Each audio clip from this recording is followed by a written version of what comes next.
Good morning students.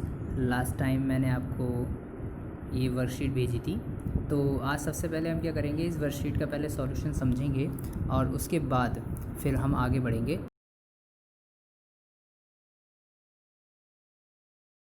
Okay, देखिए मैंने इस वर्कशीट को सॉल्यूशन के लिए यहाँ पे इसको एक नोट कर लिया है अलग जगह। अब इसको समझते हैं अच्छे से कि किस तरीके से इसका सॉल्यूशन हो सकता है। कुछ बच्चों ने मुझे करके भेज भी दी थी, उन्होंने सही वर्क किया था। रोमन न्यूमेरल्स के बारे में मैंने आपको समझाया था, एक बार फिर से मैं आपको बता दे रहा हूँ। अब देखिए, जैसे ये हमें क्या करना था, मैच द रोमन नंबर। इधर आपके एक तरफ नंबर लिखे हुए हैं, आपके जो मैथ में नंबर होते हैं, और इधर जो नंबर लिखे हुए हैं ये रोमन नंबर लिखे हुए हैं। तो हमें क्या करना है, इनको मैच करना है। जैसे अभी यहाँ 158 है, तो इनमें से किसी एक का मतलब 158 होगा, तो हमें 158 वाले को 158 से मैच करना होगा। लेकिन अभी हमें ये नहीं पता कि इसका मतलब 158 है। तो इसके लिए हम क्या करेंगे, हम पेंसिल लेते हैं और पेंसिल से पहले हर रोमन नंबर को मैथमेटिकल नंबर में चेंज कर लेते हैं। ठीक है, और फिर पता चल जाएगा कि कौन सा नंबर किससे मैच होना है। अब जैसे मैंने आपको बताया था एल का मतलब रोमन नंबर में एल है। अगर एल रोमन नंबर में होता है तो इसका मैथ में जो मतलब होता है वो 50 होता है, और एक्स का मतलब होता है 10, यानी कि 50 इसकी वैल्यू हो गई। ठीक, फिर एक्स की वैल्यू कितनी हो गई, 10। इसको प्लस करते चले जाएंगे, फिर एक बार और एक्स है तो उसकी वैल्यू 10, और ये इसका मतलब मैंने आपको बताया था, इसको 4 बोलते हैं। आपकी क्लास 4 है तो वैसे भी आप जानते हैं लिखना। तो देखिए 50 + 10 + 10 + 4, इनको ऐड करेंगे तो कितना हो गया, 50 और 10 60, 60 और 10 70, 70 और 4 74, यानी इसका मतलब जो है वो 74 है।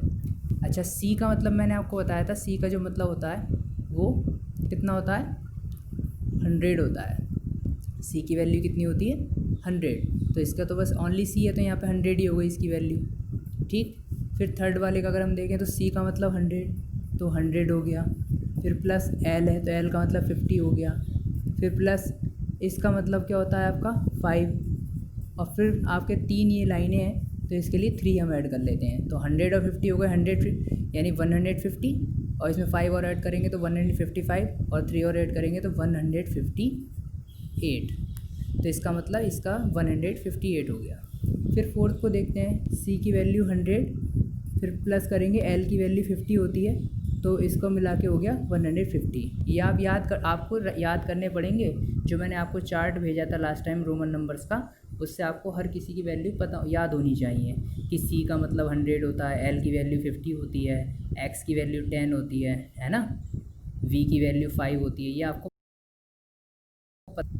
इस तरीके से। फिर अब देखते हैं इस वाले का क्या होता है, एल का मतलब 50, तो मैंने पहले 50 लिख लिया। अब 3 बार एक्स है तो इसमें हम 3 बार 10 ऐड करेंगे, 10 + 10 + 10, और फिर ये लास्ट वाले को हम क्या पढ़ते हैं, अगर 10 से पहले एक आ जाता है इसको हम 9 पढ़ते हैं, तो इसलिए इसे मिला के 9। तो अब देखिए 50 और 10 हो गए 60, फिर 70, फिर 80, और प्लस 9 89, तो ये आपका 89 हो गया। अब देखते हैं किसका किससे मैच हो सकता है। देखिए फर्स्ट नंबर यहाँ 158 था, इधर 158 किधर है, थर्ड लाइन में है, तो हम इसका 158 का किससे मिला देंगे, इससे मैच कर देंगे। फिर इधर 150 है, तो 150 इधर किसकी वैल्यू आई है, फोर्थ लाइन में आई है, तो इसको हम किससे मिला देंगे, फोर्थ लाइन से।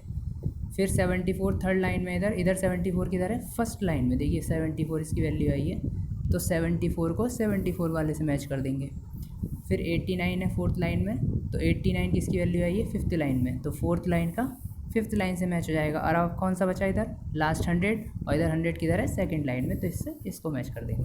तो इस तरीके से ये मैचिंग हो गई। आई होप सबको समझ में आ गई होगी। अगर नहीं आई हो तो आप मुझसे पूछ सकते हैं। फिर जो नेक्स्ट क्वेश्चन था वो था solve and compare Roman numerals. Solve and compare the Roman numerals. यहाँ हिंट्स दिए हुए थे, ये आपके 3 साइन दिए हुए हैं, ग्रेटर देन, लेस देन और इक्वल्स टू। देखिए मैं आपको पहले समझा देता हूँ। जैसे कहीं पे 100 लिखा हुआ है और कहीं पे लिखा हुआ है 150।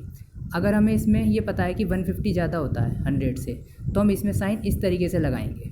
देखिए आपको ये काफ़ी बच्चों को कन्फ्यूज़न रहता है कि ये वाला साइन लगना है या ये वाला, इन दोनों में कन्फ्यूज़न रहता है। तो इसका सबसे अच्छा याद रखने का तरीका है कि जो इसकी नोक है, है ना। इसको आप याद रखिए कि वो हमेशा छोटे नंबर की तरफ रखनी होती है, ठीक है। तो इससे आपको हमेशा पहचान रहेगी। जब मान लो अगर मैं अभी 150 इधर लिख दूँ और 100 इधर लिख दूँ तो हमें ये ऐसे लगाना पड़ेगा साइन। नोक हमेशा जो है वो छोटे नंबर की तरफ, स्मॉल नंबर की तरफ रहनी चाहिए। ये इसका पहचान करने का तरीका है। सबसे पहले तो आपको ये पता होना चाहिए। और अगर मान लीजिए इधर भी 150 इधर भी 150 है तो हम बीच में कौन सा साइन लगाएंगे, इक्वल का, क्योंकि दोनों नंबर इक्वल हैं। ओके, तो अब देखते हैं इसमें भी हमें यही करना है। ये दोनों नंबर रोमन नंबर में हैं। अभी हमें ये नहीं पता कि इसमें दोनों इक्वल हैं या दोनों बराबर हैं, या मतलब दोनों इक्वल हैं या दोनों में से कोई बड़ा है या छोटा है। तो हम इनकी वैल्यू निकालते हैं पहले। देखिए एल का मतलब कितना होता है, मैंने अभी आपको बताया 50 प्लस एक्स का 10, फिर एक और एक्स है तो उसका भी 10, फिर एक और एक्स है तो उसका भी 10।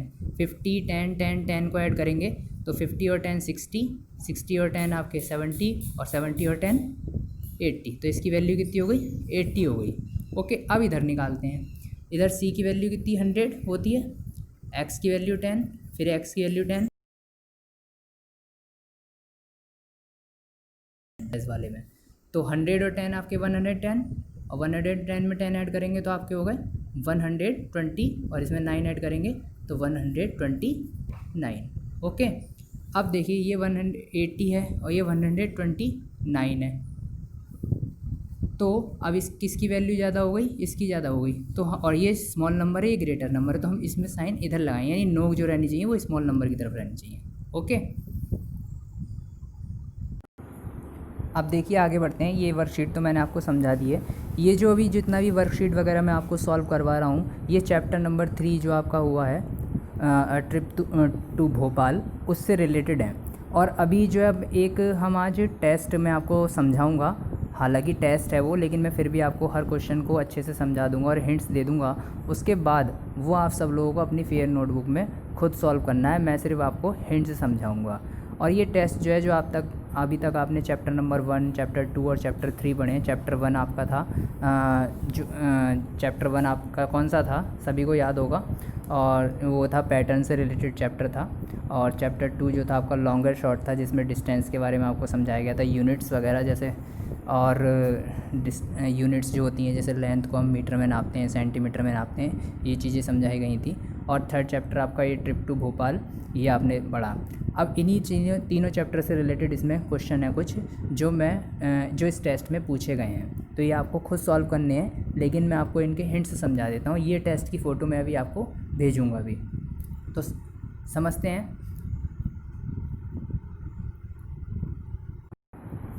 Let's start. सबसे पहला जो फर्स्ट क्वेश्चन है इसमें, if 1 metre equals to 100 centimetre. ये सभी को पता है कि 1 मीटर किसके इक्वल होता है, 100 सेंटीमीटर के इक्वल होता है। फर्स्ट क्वेश्चन देखना है सभी को, ठीक है।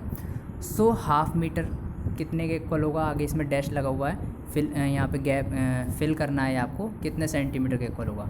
देखिए 1 मीटर 100 सेंटीमीटर, यानी 1 मीटर में कितने सेंटीमीटर होते हैं, 100 centimetre. How many centimetre in 1 metre, 100 centimetre. So half metre में कितने सेंटीमीटर होंगे, जब 1 मीटर में है तो 1 का हाफ है, 1 का हाफ कर रहे हैं ना यहाँ पर, तो अब आपको 100 का भी क्या करना पड़ेगा, हाफ करना पड़ेगा, वो इसमें आपको फिल करना पड़ेगा। फिर ऐसी थर्ड लाइन जो है, यानी इसी क्वेश्चन में नेक्स्ट लाइन में पूछा है 300 metre equals to how many kilometre. अब इसको आपको किलोमीटर में चेंज करना पड़ेगा। इसके लिए मैं आपको बता देता हूँ, 1000 मीटर होते हैं। 1 किलोमीटर में कितने मीटर होते हैं, 1000 मीटर 1 किलोमीटर में होते हैं। किलोमीटर बड़ा होता है, मीटर छोटा होता है। तो अब यहाँ क्या है, मीटर है, 300 मीटर, इसको किलोमीटर में चेंज करना है। देखिए जब भी हमें कभी किलोमीटर से मीटर में चेंज करना होता है तो हम 1000 से मल्टीप्लाई कर देते हैं उस नंबर में। जैसे मान लीजिए 1 किलोमीटर में 1000 मीटर है, अगर आपसे कोई पूछे कि 3 किलोमीटर में कितने मीटर होंगे, तो आप 3 में 1000 से मल्टीप्लाई करोगे तो 3000 मीटर हो जाएगा। लेकिन अगर कभी आपको किलोमीटर से मीटर में चेंज करना है तो मल्टीप्लाई करते हैं, लेकिन कभी आपको अगर मीटर से किलोमीटर में चेंज करना पड़े, उल्टा चेंज करना पड़े, तो हमें क्या करना होता है, हमें 1000 से डिवाइड करना पड़ता है इस नंबर में। तो अब जैसे ये 300 मीटर है, इसको जब आप 1000 से डिवाइड कर देंगे तो जो आपका आंसर आएगा वो किलोमीटर में कन्वर्ट हो जाएगा। तो आपको इसमें 300 को 1000 से डिवाइड करना पड़ेगा और फिर जो आंसर आएगा वो आपको इसमें फिल करना है। अब देखते हैं second question, which number is exactly between 20 and 40। आपको ये बताना है कि 20 और 40 के एग्जैक्ट बीच में कौन सा नंबर आता है। इसको आप काउंट करके भी पता लगा सकते हैं। और एक मेथड और है जो मैं आपको बता रहा हूँ, अगर कभी भी आपको दो नंबर्स के बीच में एग्जैक्ट नंबर पता लगाना है तो उसका एक मेथड ये भी होता है कि आप दोनों नंबर्स को ऐड कर दीजिए पहले, और उसके बाद उसको जो भी ऐड करके सम आए उसको 2 से डिवाइड कर दीजिए। जैसे कि यहाँ 20 और मान लीजिए मैं आपसे कहूँ कि 40 और 80 के बीच में बताना है कि कौन सा एग्जैक्ट नंबर आएगा 40 और 80 में। तो 40 और 80 को जब आप ऐड करेंगे तो आपका हो जाएगा 120, और 120 को फिर हम 2 से डिवाइड कर देंगे तो 60 आ जाएगा। तो यानी 40 और 80 के बीच में जो एग्जैक्ट नंबर होगा वो 60 होगा एग्जैक्ट बीच में। ऐसे ही आपको 20 और 40 के लिए करना है। आप इन दोनों को ऐड करेंगे फिर 2 से डिवाइड कर देंगे तो आपको पता चल जाएगा ये कौन सा नंबर है। वो सेकंड क्वेश्चन का आंसर आ जाएगा। फिर थर्ड क्वेश्चन है, अ बस कैन कैरी 52 स्टूडेंट्स, तो हाउ मैनी स्टूडेंट्स कैन 5 बस कैरी। यानी एक बस में 52 स्टूडेंट जा सकते हैं। Then how many students can 5 buses carry, तो बताइए कि 5 बसों में कितने स्टूडेंट आ सकते हैं। इसके लिए आप क्या करेंगे भाई, एक बस में 52 स्टूडेंट हैं तो 5 बसों में कितने स्टूडेंट आ सकते हैं ये आपको पता लगाना है। तो एक तो ये तरीका है कि आप 52 को 5 टाइम्स ऐड कर लीजिए। भाई एक बस में 52 है, सेकंड में भी 52, थर्ड में 52, फोर्थ में 52 और फिफ्थ में 52। या तो आप 52 को 5 टाइम्स काउंट ऐड करिए, या सीधे सीधे एक तरीका है कि 52 में आप 5 से क्या कर दीजिए मल्टीप्लाई, तो आपको इसका आंसर पता चल जाएगा। तो इसमें मल्टीप्लाई करके आप आंसर निकाल सकते हैं।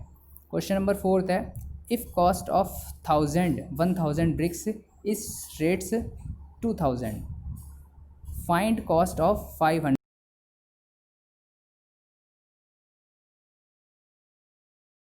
का बताना है। यानी 1000 ब्रिक्स हैं तो वो कितने रुपए की आ रही हैं, 2000 rupees,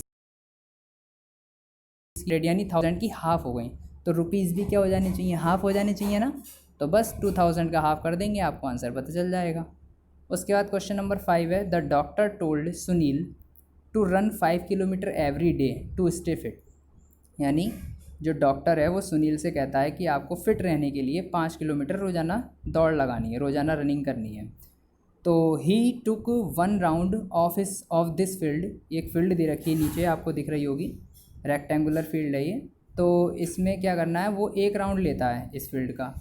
how far did he run, अब आपको बताना है कि वो कितना किलोमीटर उसने रनिंग की। अगर आप देखेंगे इसकी चारों जो साइड हैं, रेक्टेंगुलर नहीं है, स्क्वायर है, सॉरी स्क्वायर है, क्योंकि स्क्वायर वो होता है जिसकी चारों साइड इक्वल होती हैं, और इसकी हम देख रहे हैं चारों साइड जो है इक्वल है, सबकी जो लेंथ है वो कितनी है 1.5 किलोमीटर है। अब उसने पूरा एक राउंड लगाया है इस ग्राउंड का।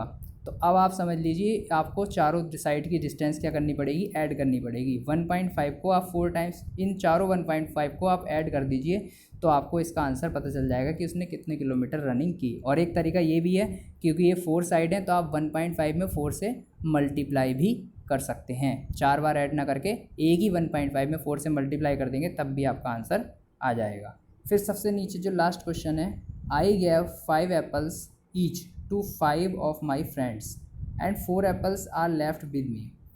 यानी कि I gave 5 apples each to 5 of my friends, यानी कि मैंने अपने फ्रेंड को, मतलब मैंने अपने 5 ऑफ माई फ्रेंड्स हैं, तो इसका मतलब उसके कितने फ्रेंड हैं, 5 फ्रेंड्स हैं, और हर किसी को उसने कितने कितने एप्पल दिए, 5 एप्पल्स दिए। मतलब मेरे 5 फ्रेंड हैं और मैंने अपने पाँचों फ्रेंडों को 5 एप्पल दिए हैं।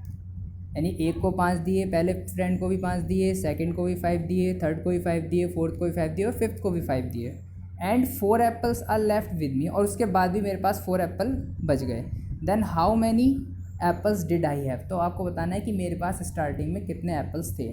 तो आप क्या कर सकते हैं, एक तो 5 फ्रेंड्स के एप्पल काउंट कर लीजिए 5 के हिसाब से, और उसके बाद जितने बचे वो और देख लीजिए और उन सबको ऐड कर दीजिए तो आपको आंसर पता चल जाएगा। ठीक है, तो ये टेस्ट का मैंने एक तरीके से पूरा सॉल्यूशन ही समझा दिया। टेस्ट रहा नहीं है वैसे ये, लेकिन तो कुछ बच्चे शुरू से सही से क्लास से अटेंड नहीं कर पाए हैं तो इस वजह से मैंने और समझा दिया है। अभी क्या करना है, इतना मैंने हिंट्स आपको दे दिया है। अब सबको ये क्वेश्चन नोट करने के बाद अपनी फेयर नोटबुक में इसके आंसर सॉल्व करके फिर मुझे इसकी फ़ोटो भेजनी है। ठीक है, और अभी मैं किसी को कुछ नहीं बताऊंगा इसके बाद, इस वीडियो को देखने के बाद आप इसी को 2-2 3-3 बार वीडियो को दोबारा देख के समझ सकते हैं।